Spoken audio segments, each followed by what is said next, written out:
మరి ఈ రోజు మళ్ళీ నువ్వు రావడానికి గల రీజన్ ఏంటి? అంటే ఇంట్లో వాళ్ళు ఫ్యామిలీ వల్ల కొంచెం ఇబ్బంది ఉంది. సో, ఆ విష్ణు వల్ల కూడా ఇబ్బంది ఉంది. విష్ణు మా ఫ్యామిలీని వదిలిపెట్టాడు కాబట్టి వాళ్ళు ఖచ్చితంగా విష్ణు మాట వింటారు. అది నాకు నచ్చక ఇంక నేను డిసైడ్ అయిపోయి ఎలాగో పెళ్ళి కూడా చేసుకున్నామన్నాం కదా, ఇంకా ఆ ఉద్దేశంతో వచ్చేసాను, బయటికి రావడం జరిగింది. ఓకే. సో నువ్వు అఘోరి పెళ్లి చేసుకున్నారు. అవును, చేసుకున్నాను. ఎప్పుడు చేసుకున్నారు? జాన్ 13 టెంపుల్ దగ్గర, అమ్మవారి టెంపుల్ దగ్గర చేసుకున్నాం, విజయవాడ. అప్పుడు నీతో పాటు మీ పేరెంట్స్ ఉన్నారా? లేదు, పేరెంట్స్ గోల్డ్ చైన్ తెచ్చినప్పుడు సెకండ్ టైం మ్యారేజ్ చేసుకున్నప్పుడు అమ్మ వాళ్ళ ముందే వేయడం జరిగింది తాళి. ఇప్పుడు ఒక ఆడపిల్లకి పెళ్ళి అన్నది ఎంత సెన్సిటివ్ మ్యాటరో అందరికీ తెలిసిందే. మరి తను వచ్చి నిన్ను పెళ్లి చేసుకుంటానని చెప్పడానికి నీ దగ్గర ఎటువంటి మాటలు చెప్పింది పెళ్ళికి ఒప్పించడానికి? మాటలేం చెప్పలేదు, తన జెన్యూనిటీ నాకు నచ్చింది. సో నేను తనకి నచ్చాను, ఇంకా ఇద్దరం ఓకే అనుకుని అన్నిటికీ ఓకే అనుకుని తెగించి పెళ్లి చేసుకోవడం. కానీ ఆమె సనాతన ధర్మాన్ని కాపాడడానికి వచ్చాను, ఇలాంటి బంధాలు బంధుత్వాలు ఉండకూడదనే కదా ఆమె అఘోరీలాగా దీక్ష తీసుకున్నానని చెప్పారు. మళ్ళీ నీలాంటి బంధంలోకి రావాల్సిన కారణాలు ఏంటి అసలు మళ్ళీ నీతో బంధం ముడిపడగడానికి? మెయిన్ నేనే దానికి ఫస్ట్ నేనే అడిగాను, ఇలాగ మ్యారేజ్ చేసుకుంటే నీకు ఒక తోడు ఉంటుంది, నాకు ఒక తోడు ఉంటుంది కదా, ఇద్దరం కలిసి ఉంటాం కదా అని చెప్పని నేనే ఒప్పించుకున్నాను. నువ్వే మ్యారేజ్ ప్రపోజల్ పెట్టావు? అవును. ప్రపోజ్ చేసావా? లేదు, ఇలా డైరెక్ట్ పెళ్లి గురించి మాట్లాడిన, ప్రపోజింగ్ ఏం లేదు. అన్నాక ఆలోచించుకుని వన్ డే మొత్తం, తర్వాత నెక్స్ట్ డే పెళ్లి. ఆమె నీకేం చెప్పలేదా, వద్దు నా దారి వేరు నీ దారి వేరు, నీకు ఇంకా చాలా భవిష్యత్తు ఉంది, ఎందుకు ఇవన్నీ అని చెప్పి? అంటే తను కూడా యాక్సెప్ట్ చేసింది. ఎలా అంటే ఓకే నాకు కూడా ఒక తోడు ఉంటే కదా అన్నట్టు యాక్సెప్ట్ చేసింది. కానీ ఎప్పుడు కూడా నాకు ఆ శివయ్యే తోడు, నేను శివుడి దీక్షలోనే ఉంటాను, నేను ఆ శివుడితోనే ఉంటాను అని చెప్పిన ఆమెకి తోడు అవసరం అంటావా? మళ్ళీ ఎందుకు తోడు కోరుకుంది? ఏమో దేవుడు ఇలా రాశాడేమో కదా, ఎప్పుడు ఎలా మారుతుంది అనేది మనం చెప్పలేం. సో దేవుడు ఇలా రాశాడు, జరిగిపోయింది అంతే. మొత్తం ఇంకా దేవుడి మీద వేసేస్తున్నావు అయితే? అంటే ఇంకా అంతే అనుకోవాలి కదా. ఇప్పుడు సమాజం ఒప్పుకోవట్లేదు, అలా అని చెప్పి విడిపోం కదా. సమాజం ఒప్పుకోదు, ఒక అబ్బాయితో వెళ్తానన్నా ఒప్పుకోదు. డెఫినెట్లీ నేను అదే చెప్తున్నా, ఒప్పుకోదు. కానీ మేము ఇష్టపడ్డాం కాబట్టి మేము కలిసి ఉంటాం, ఎవరేం అడ్డు చెప్పినా కానీ మేము కలిసి ఉంటాం. సరైన ఇల్లు లేదు, సంపాదన లేదు, ఏమీ లేదు, ఏం నమ్మి నువ్వు వెళ్తానంటున్నావు? ఎక్కడ ఉంటావు ఏంటి? వాళ్ళ అమ్మ నాన్నకే సరైన ఇల్లు లేదు అక్కడ మనం చూసుకుంటే, నువ్వు వెళ్ళి ఎక్కడ ఉంటావు?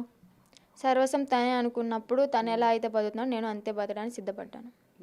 ఈ రోజున్న ఇదే కాన్ఫిడెంట్ నీకు రేపు ఉంటుందంట అనుకుంటున్నావా? తనతో ఉన్నంతకాలం ఇలానే ఉంటాను. ఎంతకాలం ఉంటావు అసలు? జీవితాంతం.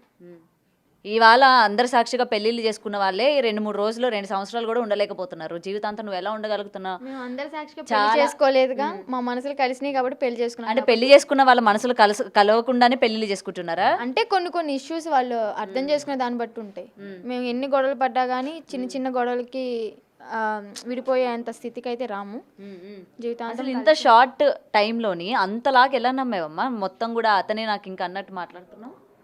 జెన్యూనిటీ నచ్చింది. ఏం జెన్యూనిటీ చెప్పాడు నీకు? మొత్తం అంటే ఎట్లా చూసుకుంటానని చెప్పాడా, లేకపోతే నీకు ఇన్ని రోజుల ప్రయాణంలోనే ఆయన జెన్యూనిటీ ఏం కనిపించింది? ఇవన్నీ మీరు అడిగితే ఇంకా నేను చెప్పలేను. చెప్పాలి కదా ఎందుకంటే తన జెన్యూనిటీ నాకు నేను చూశాను కాబట్టి నాకు మాత్రమే అర్థమవుతుంది. మీకు చెప్పినా కూడా అర్థం కాదు, అది నేనే చూశాను కాబట్టి నాకే అర్థమవుతుంది.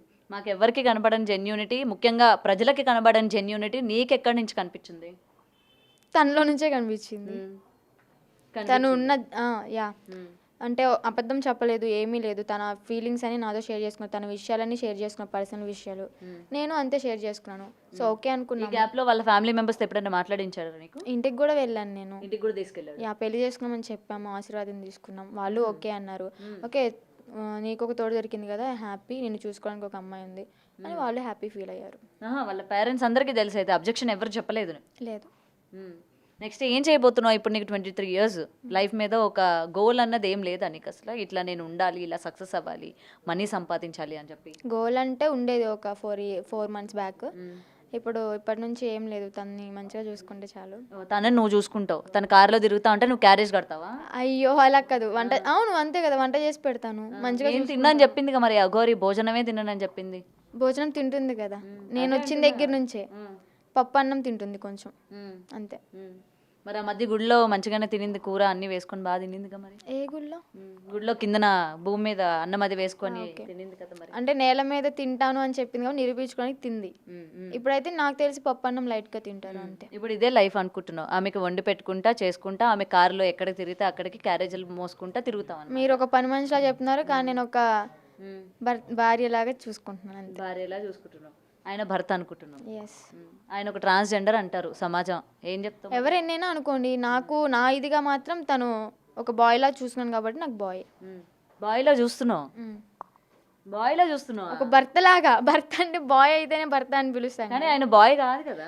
మీకు కాదేమో, నేను అలా ఊహించుకుంటున్నాను కాబట్టి, నేను అలా అనుకున్నాను కాబట్టి. ఊహించుకోవడం ఎందుకు, నిజంగానే అబ్బాయినే ప్రేమించి పెళ్లి చేసుకోవచ్చు కదా. నీ వాళ్ళు ఎంతో మంది అవసరం లేదు, సమాజంలో ఇన్ని ఉన్నాయి, ఎవరిళ్ళల్లో కష్టాలు ఉన్నా సరే నీ మీద ఫోకస్ చేసి ఆ పిల్లకి న్యాయం జరగాలి, పిల్ల వాళ్ళ పేరెంట్స్ దగ్గర లేకపోయినా సరే సురక్షితమైన ప్రదేశంలో ఉండాలి, వాడితో వెళ్ళకూడదని చెప్పి ఇవాళ ప్రతి ఒక్కరు కూడా లీడ్ తీసుకొని మాట్లాడుతున్నారు. అవసరం లేదు కదా. అవసరం లేదంటే ఇప్పుడు నేను సమాజంలో చాలా చూసాను, మా ఫ్రెండ్స్ లైఫ్లోనే చాలా చూశాను. చచ్చిపోవడాలు, విడాకులు తీసుకోవడం, మళ్ళీ ఇంకో పెళ్లి చేసుకోవడం. ఇది ఒకటే మార్గం అంటే నాకు ఇది నచ్చింది కాబట్టి నేను వెళ్ళాను. సో ఇట్లానే కంటిన్యూ అవ్వాలి, ఇలాగే కంటిన్యూ అవ్వాలి. నువ్వు కూడా అఘోరి దీక్ష తీసుకొని అలాగే తయారవుతావా? అంటే అలాగే అంటే సాధన నేర్చుకుంటాను. నేను అఘోరి అయిపోవాలి, అలా మారిపోతాను అయితే చెప్పను, సాధన అయితే నేర్చుకుంటాను. సాధన అంటే ఏంటి అసలు? సాధన అంటే ఏంటి నీకు తెలుసా? సాధన అంటే ఏంటో మొన్నటిదాకా కొన్ని నేర్పించారు కదా, అదే ఏం నేర్పించారు? శ్మశానంలో సాధన చేస్తారు, అవి కొన్ని పూజలు ఉంటాయి. యా, నార్మల్గా ప్రజలకు ఉపయోగపడేవా లేకపోతే ఎవరికి ఉపయోగపడేవా మా పూజలు? క్షుద్ర పూజలా?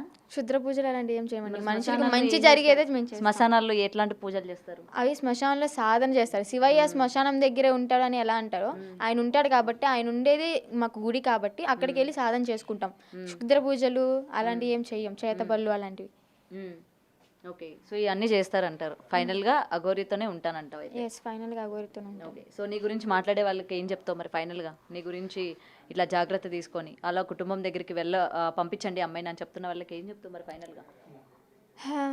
ఖచ్చితంగా పంపించమని చెప్తారు, కానీ ఇది నా ఓన్ డెసిషన్ కాబట్టి మీరు ఏమన్నా అనుకోండి. నేను సొంత డెసిషన్ తీసుకున్నాను, నా లైఫ్ నేను లీడ్ చేయాలనుకుంటున్నాను, నేను తనతోనే ఉంటాను అంతే.